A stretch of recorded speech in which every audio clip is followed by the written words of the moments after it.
할렐루야. 우리 앞뒤 좌우로 한번 인사할까요? 사랑하고 축복합니다. 우리 한 번만 더 인사했으면 좋겠습니다. 졸지 맙시다. 말씀 앞에 바로 섭시다. 네, 이거 잘 모르시는군요. 졸지 맙시다. 말씀 앞에 바로 섭시다. 가장 어려운 시간인 것 같습니다. 이 시간이. 네. 우리 시간 또 말씀의 은혜를 함께 나누기 원합니다. 오늘 사사기 말씀을 함께 읽었는데요. 이 사사기에 보시면 사이클이 있습니다. 그래서 여러분, 사이클이란 게 일정한 이 원을 돌듯이 반복해서 일어나는 일을 이렇게 이제 사이클이라고 말하죠. 사사기에서 이 자주 반복되는 이 사이클은 이런 겁니다. 평화, 죄, 하나님의 진노와 심판, 이방인의 압제, 회개와 간구, 그리고 구원, 다시 한번 평화로 돌아갑니다. 이 평화부터 시작해서 이 일련의 이 과정들이 계속해서 반복되는 이야기가 바로 이 사사기의 이야기인 것이죠. 하나님을 잘 섬길 때는 평화의 시대가 이렇게 이루어지죠. 그러다가 죄를 짓고 이 하나님을 배반합니다. 하나님은 진노하셔서 이방 민족을 사용하셔서 그들을 징계합니다. 그러면 이스라엘이 힘들어서 어떻게 하죠? 울부짖습니다. 회개하고 하나님께 간구합니다. 하나님께서는 그런 이스라엘의 이 반응을 보시고는 사사를 세워서 이스라엘을 구원하십니다. 그리고 사사가 살아있는 동안 평화가 이렇게 이어지는 것이죠. 이게 사사기의 사이클, 한국말로는 그냥 순환구조다 이렇게 부릅니다. 계속 반복해서 일어나는 일이고 어쩌면 우리의 역사 속에서도 계속해서 무수히 반복되어 온 일이기도 합니다. 사사기만 보더라도 몇 명의 사사가 있었죠? 12명의 사사가 나옵니다. 12명의 사사가 기록되어 있죠. 이 말은 12번이나 하나님을 배반한 사건이라는 것이죠. 12번이나. 엘리와 사무엘까지 사무엘 상에 있는 이 사사들까지 합친다면 14번이나 됩니다. 그것뿐만이겠습니까? 결국 이 사사기는 계속해서 반복되는 이스라엘의 이 범죄를 다루고 있는 것입니다. 구원받은 백성들이며 가나안이라는 이 약속의 땅을 이미 소유했지만 그들은 그에 걸맞는 존재로서 살아내지 못하고 있는 모습을 계속해서 보여주는 것이죠. 이건 오늘 우리의 시대에도 사실 마찬가지인 것 같습니다. 우리 역시도 하나님의 이 구원을 받은 하나님 나라의 백성이죠. 이미 하나님께서 우리에게 이 천국의 백성으로 삼아주셨습니다. 천국을 소유한 자들이 되었고 주님이 주시는 그 기업을 받은 자들입니다. 그렇다면 우리가 천국의 백성답게 그리고 주님의 소유된 자녀들답게 항상 살아가고 있느냐? 항상 그렇습니다 라고 대답할 사람이 과연 몇 명이나 될까요? 우리가 살아가는 이 인생의 길은 마치 사사기를 닮아 있습니다. 하나님과 평화를 누리다가도 끊임없이 우리 안에는 하나님을 다시금 배반하고 세상과 저울질하고 두 주인을 섬기려고 하다가 징계를 받아서 깨닫고 다시 하나님께 부르짖고 나와서 회개합니다. 그 후에 우리에게 주신 구원을 더 깊이 깨닫게 되고 주님께 다시 한번 내 삶을 맡기죠. 그리고 주님은 그런 우리에게 우리의 삶의 평안을 한 번 더 허락해 주십니다. 그래서 우리가 날마다 해야 할 일은 사실 간단한 겁니다. 가능한 이런 사이클이 반복되지 않도록 계속해서 그 샬롬의 상태로 살아가기 위해 말씀과 성령의 충만한 삶을 추구하며 그것을 구하며 살아가야 하는 것입니다. 성경이 늘 끊임없이 말하고 있죠. 또 성경에 보면 다윗과 사울처럼 끊임없이 이 자기의 죄와 싸우는 이러한 모습들을 보여주는 인물들이 있는가 하면 한편으로는 한 번도 이 죄와 이 연관되지 않은 인물들도 사실 자주 등장합니다. 아까 나왔던 우리 찬송가에 나왔던 하나님과 500년 동안 동행했던 이 에녹의 모습도 그렇죠. 또 어디를 가나 형통했던 요셉의 인생도 그렇고 마지막 사사로 이스라엘을 이끌었던 사무엘 역시도 이 죄의 문제에 걸려 넘어지지 않는 그러한 모습들을 보게 됩니다. 여러분, 다니엘은 어떻습니까? 우리도 못 찾았지만 그의 적들도 이 죄나 약점을 찾지 못했죠. 그러면서 뭐 이런 완벽한 인간이 다 있냐 이러면서 굉장히 치를 떨었던 그러한 모습도 보게 됩니다. 엘리야, 엘리사 이러한 인물들 역시도 연약했지만 한결같이 신실하게 하나님만을 섬겼던 사람들이죠. 여러분, 이 성령 충만한 삶이 무엇이겠습니까? 성령 충만한 삶, 날마다 죄를 이기는 힘을 우리에게 주실 수 있는 그 하나님의 은혜가 충만한 그 상태겠죠. 그래서 날마다 죄를 이기고 순종의 자리까지 나아가는 그러한 삶의 모습, 그 충만한 모습. 우리가 날마다 성령이 충만하지 않는다면 우리는 어떻습니까? 그 빈자리를 누가 비집고 들어오게 되어 있습니까? 사단 마귀가 그 틈을 놓치지 않습니다. 그러므로 여러분, 날마다 이 성령의 충만을 구하며 날마다 그 십자가 앞으로 나아가 주님께 기대어야 하겠습니다. 주님께 항상 기도로 깨어 있을 수 있는 저와 여러분 되기를 간절히 소망합니다. 여하튼 이렇게 사사기의 순환 구조 속에서 우리는 이 사사였던 기드온을 이제 살펴보려고 합니다. 사사 기드온의 시대에는 약간 독특한 점이 발견되는데 그것도 함께 좀 살펴보려고 하는데요. 먼저 사사 기드온이 활동했던 이 시대적 배경을, 이 앞선 시대를 좀 보자면 사사 드보라가 등장하고 바락이라는 이 사람이 활동한 시대가 나옵니다. 이스라엘을 괴롭혔던 하솔의 이 야빈과 시스라의 군대에게서 승리를 거두는 사건이 그 앞에 나오죠. 그래서 다시 평화가 찾아왔습니다. 물론 하나님을 배반해서 이러한 이제 아픔들이 찾아왔던 것이죠. 그리고 40년 동안 그 평화가 유지되게 되었습니다. 그런데 이 40년 후에 또다시 이스라엘 백성들은 여호와의 목전에서 악을 행하죠. 그들이 지을 수 있는 대표적인 그 죄악이 무엇이겠습니까? 우상숭배입니다. 그런데 어떻게 그들이 우상숭배를 했는지 우리가 알 수 있을까요? 사사 기드온이 했던 일을 보면 알 수 있습니다. 기드온이 나중에 하나님의 명령을 따라 어떻게 합니까? 그의 아버지 집에 있던 그 바알의 제단을 허물어버리고 그 곁에 있던 아세라상을 찍어버립니다. 그의 집안 역시도 우상 숭배를 저질렀던 집안이었던 것이죠. 그리고 그가 살던 동네 사람들 역시도 마찬가지였습니다.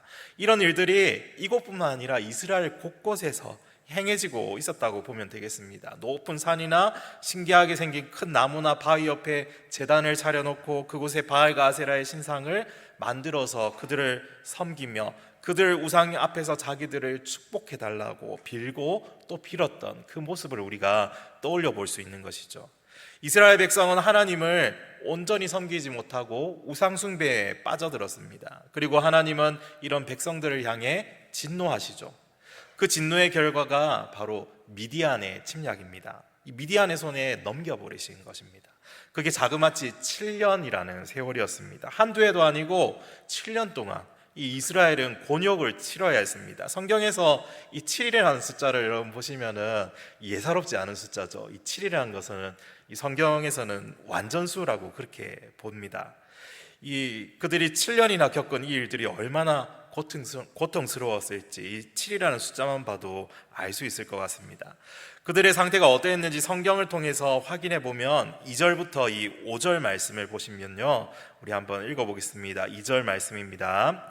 미디안의 손이 이스라엘을 이긴지라 이스라엘 자손이 미디안으로 말미암아 산에서 웅덩이와 굴과 산성을 자기들을 위하여 만들었으며 이스라엘이 파종한 때면 미디안과 아말렉과 동방 사람들이 치러 올라와서 진을 치고 가사에 이르도록 토지 소산을 멸하여 이스라엘 가운데 먹을 것을 남겨두지 아니하며 양이나 소나 나귀도 남기지 아니하니 이는 그들이 그들의 짐승과 장막을 가지고 올라와 메뚜기 떼같이 많이 들어오니 그 사람과 낙타가 무수함이라 그들이 그 땅에 들어와 멸하려 하니.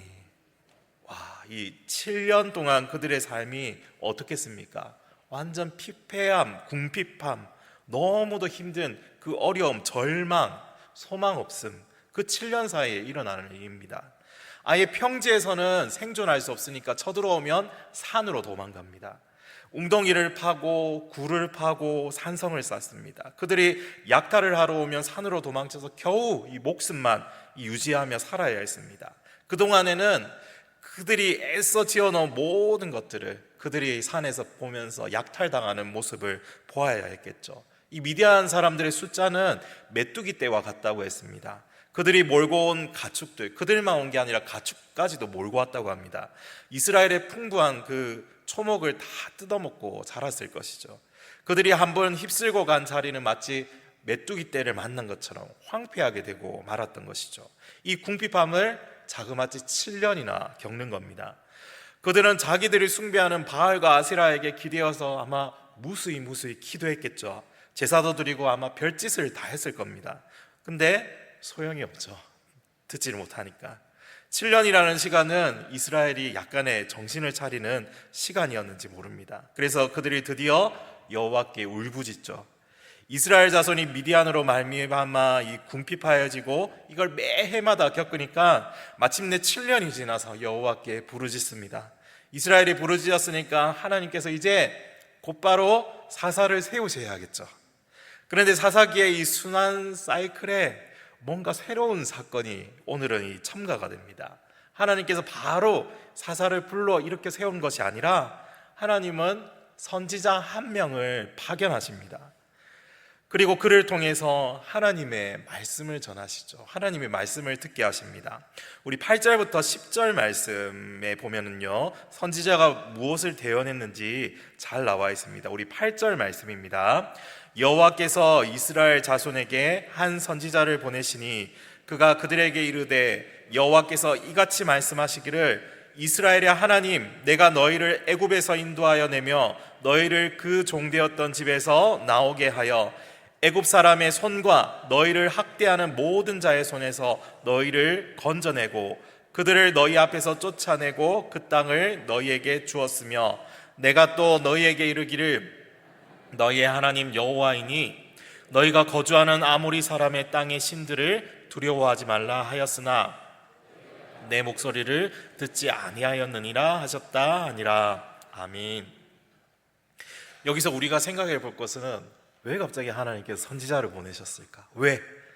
아니 지금까지 패턴을 보면 다 동일했는데 이상하게 여기서는 선지자를 갑자기 보내신 것이 이 뭔가 뜻이 있지 않을까, 이걸 생각해 봐야 되는 것이죠.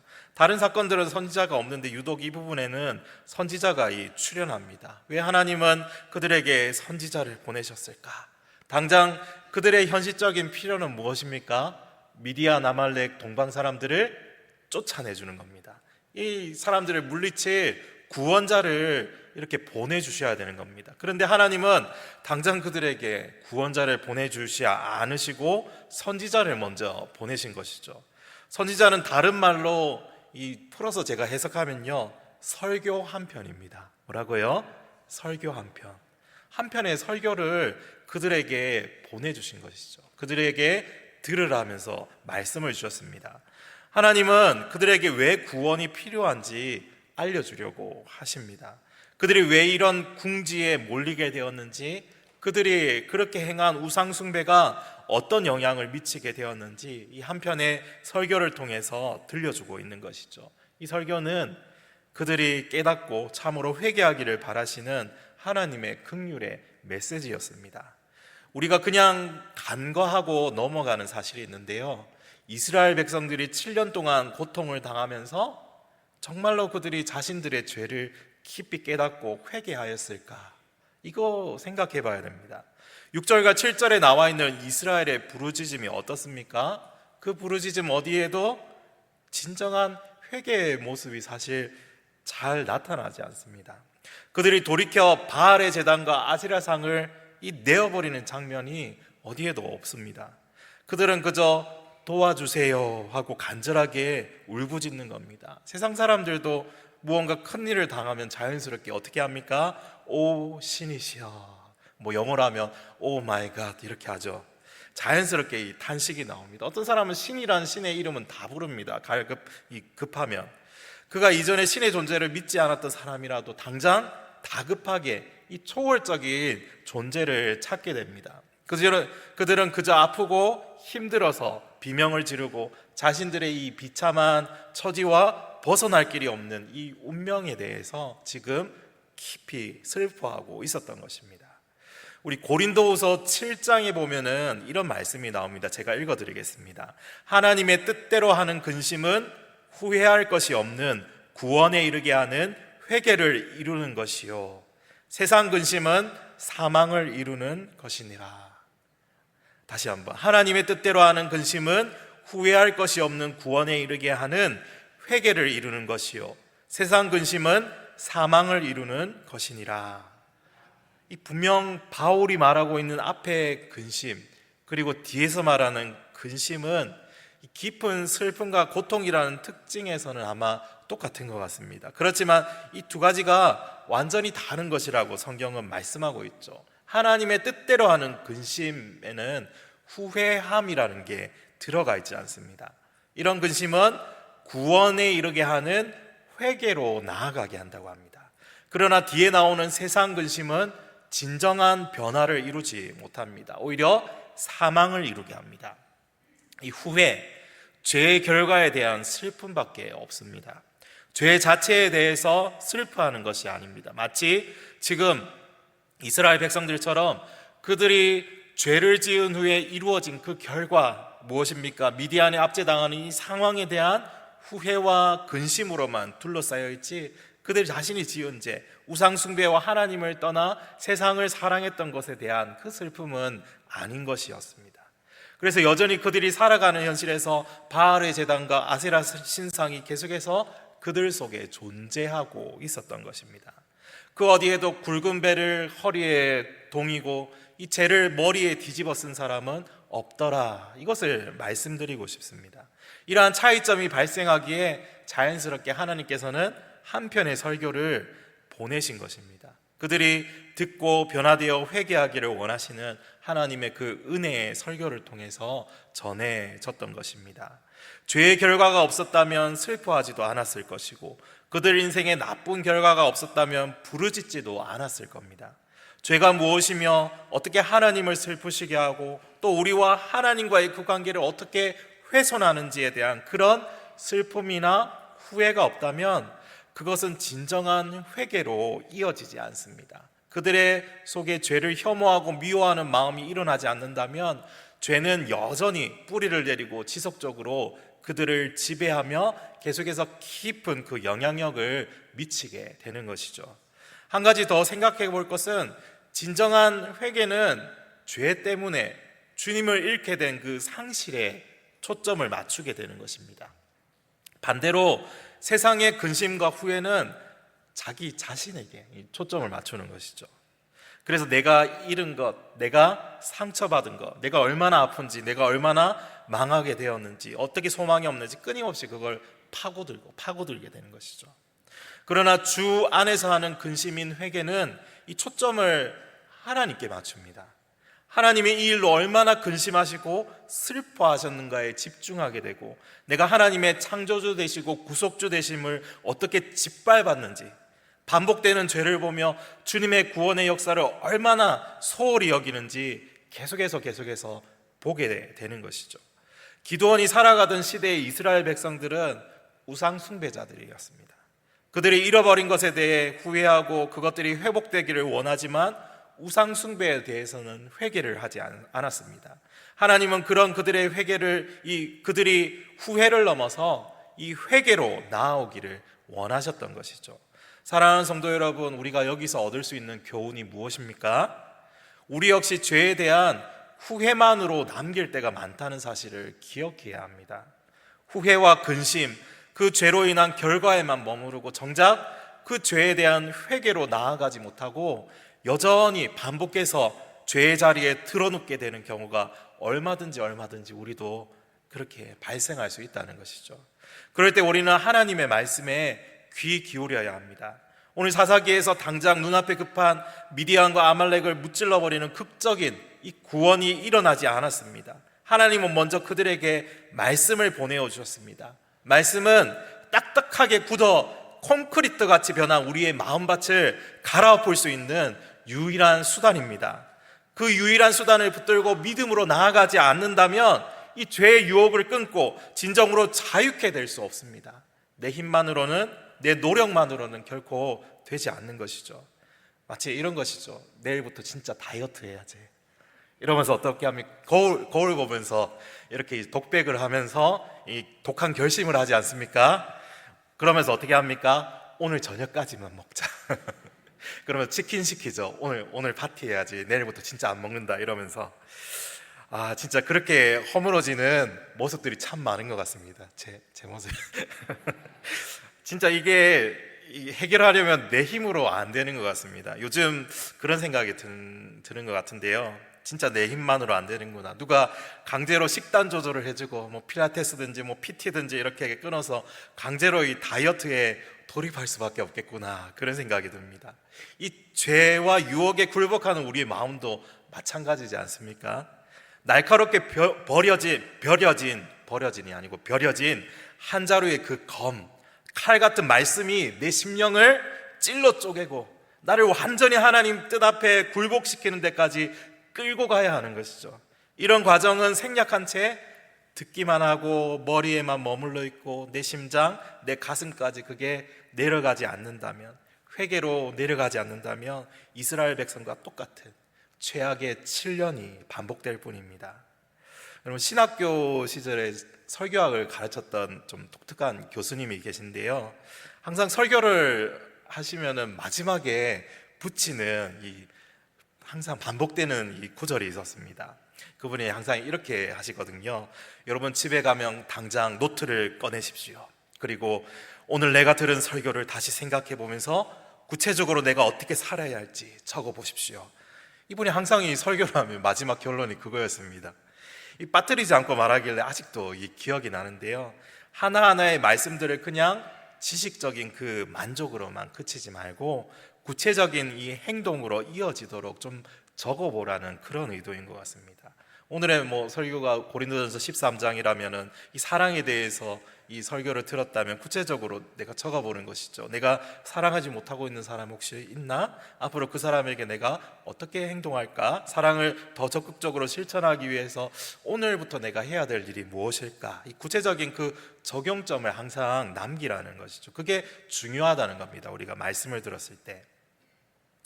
여러분, 이 다급한 심정에서 부르짖기 시작한 이스라엘 백성들에게 당장 사사부터 이렇게 세우신 것이 아니라 이 한편의 설교, 하나님의 말씀을 전할 선지자를 먼저 보내신 것도 구체적인 삶으로 연결되어서 그 바알과 아세라 신상을 던져버리고 하나님 한 분만 바라보게 하기 위해서였을 것입니다. 사랑하는 성도 여러분, 언제 우리에게 소망이 생기는 것입니까? 앞뒤 위아래가 꽉 막힌 상태에서 언제 우리의 숨통이 트일 수 있습니까? 살아계신 하나님의 말씀을 듣고 그 말씀 앞에서 진정으로 반응할 때인 줄 믿습니다. 하나님의 말씀 없이는 깨달음도 없고 변화도 일어나지 않습니다. 말씀은 죄에서 벗어나고 실패에서 일어나서 진정한 회개의 길로 나아갈 수 있는 유일한 비상구이고, 그럴 때에 우리는 이 사사기 사이클이라는 정체된 상태에서 벗어나 이제는 회복, 성장, 열매 맺음의 사이클로 나아갈 수 있게 되는 것이죠. 사랑하는 성도 여러분, 오늘 사사기의 말씀을 통해서 우리에게 주시는 이 메시지를 기억하시고 날마다 그 하나님의 말씀에 귀 기울이며 생명의 말씀이신 주님 붙들고 적용하고 진정으로 회개의 삶을 날마다 살아갈 수 있는 저와 여러분 되기를 간절히 소망합니다. 이렇게 하나님께서 선지자를 통해 주신 메시지는 결국 그들이 후회를 넘어서 회개로 나아가도록 이끌기 위해서였습니다. 그러나 이미 마음이 완악하여서 양심이 마비된 사사시대의 백성들은 바알과 아세라를 던져버리고 그를 떠나지 않았습니다. 끝까지 그걸 끌어안고는 울부짖고 있는 겁니다. 그러자 하나님은 이 일을 기드온을 통해서 이제 이루어 가시기 위해서 그를 부르려고 찾아오신 것입니다. 기드온은 므낫세 지파 사람이고 요아스의 아들이라고 나와 있습니다. 그리고 어느 날 여호와의 사자가 그를 찾아옵니다. 그런데 절묘한 타이밍에 찾아오시죠. 이 절묘한, 보통 이런 타이밍을 흑역사라고 우리가 보통 부르는데요, 이 기드온이 어떨 때 찾아오셨습니까? 이 미디안 사람들의 눈을 피해서 몰래 그 포도주 틀에서 아마 이 쪽으로 앉아가지고 밀을 타작하고 있을 때, 그때 찾아오셨습니다. 그런데 그곳에서 여호와의 사자가 그를 찾아오셨는데 뭐라고 하십니까? 단번에 큰 용사여, 여호와께서 너와 함께 계시도다. 아니, 이렇게 비참하게 이렇게 밀을 까부르고 있는데 큰 용사야 하면서 그를 이렇게 부릅니다. 그러자 이 기드온이 여호와의 사자의 말을 부정하죠. 아닙니다. 여호와 하나님은 우리와 함께 계시지 않습니다. 하나님이 우리를 미디안의 손에 넘겨주셨고 우리 조상들을 구하신 것처럼 우리를 구하지 않으시지 않습니까? 그러자 14절에 이렇게 말씀하시죠. 다시 한번, 너는 가서 이 너의 힘으로 이스라엘을 미디안의 손에서 구원하라. 하나님은 기드온에게 이렇게 말씀하고 있는 겁니다. 큰 용사여라고 그를 부르셨는데 그가 이제 큰 용사가 되어 이스라엘을 구원하는 일에 내가 너를 보내겠다. 내가 너를 쓰겠다. 그러니 너는 가서 이제 미디안에게서 이스라엘 백성을 구원하라. 그런데 우리는 종종 기드온이 범한 실수를 우리도 동일하게 범할 때가 있는 것 같습니다. 첫 번째는 우리가 겪는 고난이나 어려움들이 하나님께서 우리를 떠난 증거라고 보는 실수입니다. 그래서 우리는 하나님께 기드온처럼 이렇게 질문하죠. 하나님, 왜 나한테만 이런 고난을 주십니까? 왜 나만 겪는 고난이냐고 이렇게 질문을 하지는 않죠. 하나님, 이 고난을 통해서 어떤 선한 일을 일으키시려고 하십니까? 이렇게 질문하지 않고 반대로 하나님, 왜 저한테만 고난을 주십니까? 왜 나만 이런 고난을 겪습니까? 그렇게 할 때가 많은 것 같습니다. 두 번째로 우리는 왜 하나님이 다른 사람을 통해 도와주시지 않는지 의문을 품습니다. 주님, 왜 이 문제를 해결해 주지 않습니까? 라고 의문을 가지게 되는 거죠.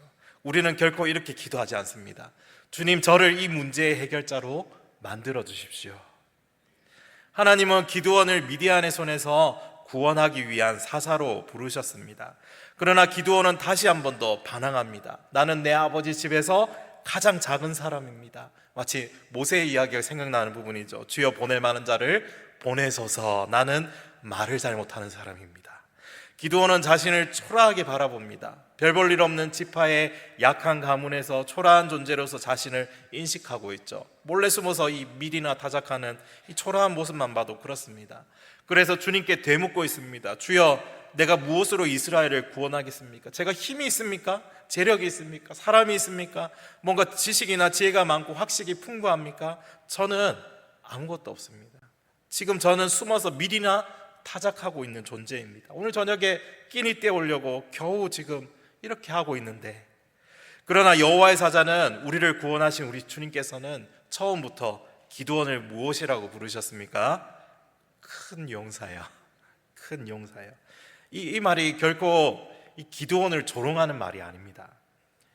그러나 포도주 틀 안에서 쪼그려 앉아서 밀을 비비고 있는 그런 행동은 사실 두려움을 모르는 이 용사의 이 모습하고는 사실 참 거리가 멀어 보이죠. 그도 알지 못하는 어떤 큰 잠재력을 가지고 있다거나 일부러 이 겸손하는 척 하는 것도 아닐 것입니다. 하나님은 그를 큰 용사로 부르셨습니다. 그렇다면 이제부터는 그는 큰 용사가 되어야 하는 것입니다. 이제부터는 여호와 하나님께서 반드시 그와 함께 하실 것이기에 그에게 약속하고 있습니다. 그것이 16절에 포함되어 있죠. 16절에 보면, 내가 반드시 너와 함께 하리니 내가 미디안 사람 치기를 한 사람을 치듯 하리라. 하나님은 기드온을 부르셨고 그를 보내셨습니다. 그리고 그와 함께 하신다는 약속을 주셨습니다. 기드온은 그와 말씀하시는 이가 여호와의 사자인지 물어보고, 그래서 나와 말씀하시는 이가 주 되시는 표징을, 여호와 되시는 표징을 보여달라고 요청하죠. 그가 여호와의 사자라는 사실을 어떻게 확실하게 알게 됩니까? 뒤에 보면 이런 장면이 나오죠. 여호와의 사자가 기드온이 드리는 그 고기와 무교병의 지팡이를 대고 나니까 불이 확 치솟아오르고 바위에서 나와서 그것을 불살라버리고 여호와의 사자는 호련히 사라지는 그 장면을 그가 목격하게 되는 거죠. 그때서야 기드온이 사실 너무도 크게 놀란 것 같습니다. 그래서 마음속에 두려움이 엄습해 오면서 어떻습니까? 자신이 초자연적인 이 존재를 보았으니까, 하나님을 보았으니까 이제는 죽을 줄로 알고 그 자리에서 절망을 하게 되죠. 아이고, 나 이제 죽었구나 하고 절망하는 겁니다. 그러나 즉시 하나님께서 그에게 두려워하지 말라고 안심하라면서 그 마음속에 이 마음을 주셨습니다. 자기 조상의 하나님께서 자기에게 명령하셨습니다. 자기를 큰 용사라 불러주셨습니다. 자신과 함께 하시겠다고 약속하셨습니다. 이스라엘을 미디안의 손에서 구원하라, 구원자 즉 사사로 활동하라 명령하십니다. 이렇게 하나님을 만나고 하나님의 말씀을 들으며 하나님의 뜻을 알게 된 기드온은 이제 어떻게 반응합니까? 이 구말리 같은 앞길 때문에 노심초사하면서 불안해하면서 초조해하면서 하나님 지금 이 명령만 거두어 가주신다면 앞으로 더 충성하며 잘 섬기겠습니다 하고 이 철야 기도를 했습니까? 그렇지 않죠. 그는 하나님의 뜻 앞에 완전히 순복, 굴복합니다. 그래서 그 자리에서 무엇을 했는지 아십니까? 제단을 쌓죠. 제단을 쌓고 그것을 무엇이라고 불렀습니까? 여호와 샬롬. 이 샬롬이 여기에서 먼저 우리가 발견할 수 있는 것이죠. 즉 여호와의 평안. 이제 기드온의 인식이 완전히 바뀌었음을 우리가 발견하게 됩니다. 하나님이 이스라엘 백성을 내버려 두지 않으시고 반드시 구원하신다는 그 사실을 이제는 이 기드온이 믿게 되었습니다. 그리고 그 구원은 자신을 통해서 하나님께서 이루어 가신다는 것을 굳게 확신하게 되죠. 기드온에게는 이 샬롬, 즉 평안, 평강이 임하게 됩니다. 기드온은 참된 하나님을 위한 제단을 쌓았습니다. 그리고 그날 저녁에 곧바로 거짓된 신을 섬기는 데 사용되는 그 제단을 무너뜨리고 여호와께 드리는 제단으로 교체해야 합니다. 그것을 위해서 하나님께서는 다시 한번 기드온에게 임무를 주시죠. 이 다음 이야기는 다음번 설교 때 to be continue. 네. 사랑하는 성도 여러분, 오늘 기드온의 이야기는 우리에게 참 많은 교훈을 주고 있고 우리가 어떠한 삶을 살아야 할지 말씀해 주고 있습니다. 기드온은 제단을 쌓아서 하나님께서 말씀하신 것을 이룰 것을 확신하면서 그 제단을 쌓아 올리죠. 앞으로 평화가 반드시 다시 찾아오게 될 것입니다. 여호와 샬롬. 물론 쉽지는 않겠지만 그 자신을 통해서 하나님께서 함께 하시며 이루실 것을 확신하며 사는 그 사람으로 기드온이 변화되었습니다. 우리에게도 이런 확신이 필요하십니다. 주님께서 우리에게도 맡기시는 사명이 있습니다. 이 시대에 우리에게 주시는 사명이 있고 우리는 그것을 붙들고 살아가야 하는 것이죠. 이제는 포도주 틀에서 몰래 밀을 타작하는 행동을 버리고 모든 불안과 좌절, 낭만과 억울함과 분노와 추함을 다 던져버리고 주님께서 불러주시는 사람으로 우리가 일어서야 하겠습니다.